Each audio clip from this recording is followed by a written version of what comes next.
So starting with disaster management, तो उसमें सबसे पहले हम देखेंगे डिज़ास्टर वर्सेस हज़ार्ड कि दोनों में डिफरेंस क्या है. So if I talk about disaster, अगर हम डिज़ास्टर को पहले देखते हैं, so when the damage has happened, so damage जब इसमें हो चुकी है, damage has happened, then it is called a disaster. तो हजार्ड क्या है? Is anything, hazard is anything which has the potential. तो एनीथिंग जिसमें पोटेंशियल है, पोटेंशियल मतलब हुआ नहीं है बट इतनी पोटेंसी है, to bring damage to human lives and property. Potential to damage what? Human lives या फिर प्रॉपर्टी, वो हजार्ड है. और जब ये हो गया एक बार, hazard in action becomes disaster. तो क्या हुआ, अब देखते हैं फाइट कैसे किया जाए, combat. So we have NDMA which stands for National Disaster Management Authority. It is established under the Act of NDMA Act of 2005. तो 2005 में ऐसा क्या हुआ था जो हमें ये एक्ट लाना पड़ा? तब हुआ था भुज अर्थक्वेक. तो भुज अर्थक्वेक हुआ, उसके बाद ये वी फेल्ट द नीड कि एक अथॉरिटी होनी चाहिए to see this. Bhuj earthquake हुआ था तो इट लेड टू, अब ये हुआ था 2001 में करीबन, तो उसको 4 साल लग गए ये अथॉरिटी सोचने में, बनाने में. अब NDMA के जो चेयरपर्सन है, ये काफ़ी important authority is the PM, direct PM है. अब NDMA क्या करती है? इट प्रिपेयर्स डॉक्यूमेंट, एक तरह से guidelines to minimise the occurrence of disasters. तो इट गिव्स गाइडलाइंस देती है. तो इसका काम है गाइडलाइंस देना. अब गाइडलाइंस किसको देना? ये गाइडलाइंस देती है आपकी स्टेट डिजास्टर मैनेजमेंट अथॉरिटी को, SDMA को. SDMA के चेयरपर्सन है CM. देन ये गाइडलाइंस देती है हमारी SDMA जो है, वो देखती है फिर हमारी DDMA को. DDMA इज फॉर डिस्ट्रिक्ट, ये है आपका डिस्ट्रिक्ट. तो डिस्ट्रिक्ट डिजास्टर मैनेजमेंट अथॉरिटी. अब DDMA के जो चेयरपर्सन है,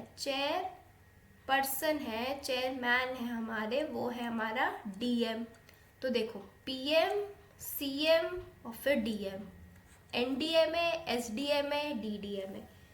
तो जो फर्स्ट एक्शन लेगा, जो फर्स्ट कॉल लेगा किसी भी डिजास्टर में, वो होता है हमारा DM.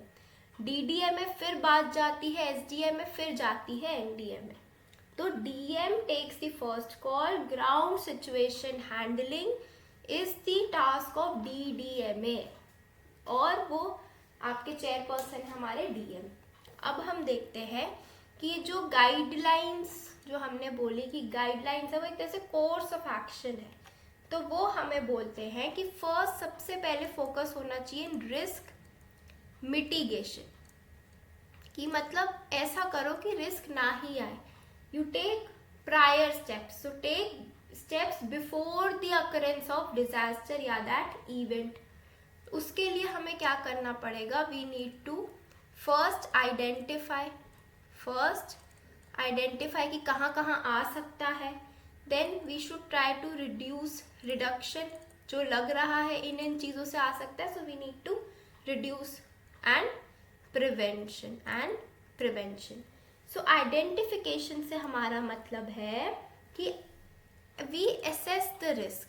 So assessing the risk, we check कि कितना क्या रिस्क है, उसका एक असेसमेंट लेते हैं. Future risk that can be encountered, उससे एक फ़ायदा होगा, ये करने से जो हमारी कॉस्ट होगी डिज़ास्टर के बाद वो कम हो जाएगी।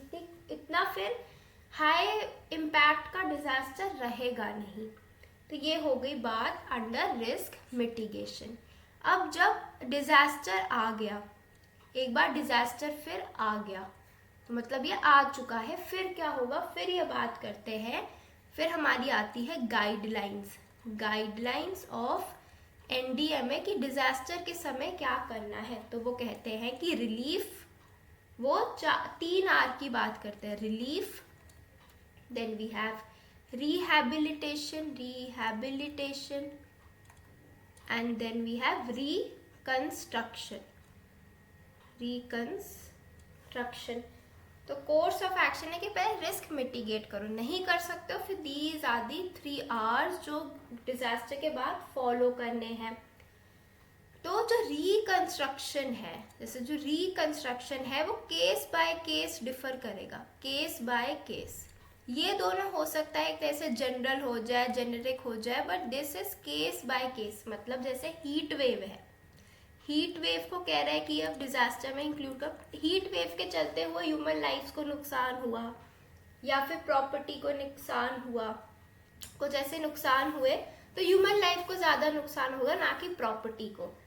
तो इट डजेंट रिक्वायर रिकंस्ट्रक्शन। तो हीट वेव में रिकंस्ट्रक्शन पार्ट नहीं है, बट जैसे अर्थक्वेक है, सुनामी है, उसमें relief and rehabilitation and even reconstruction, ये तीनों ही नीड होती है इन तीनों की।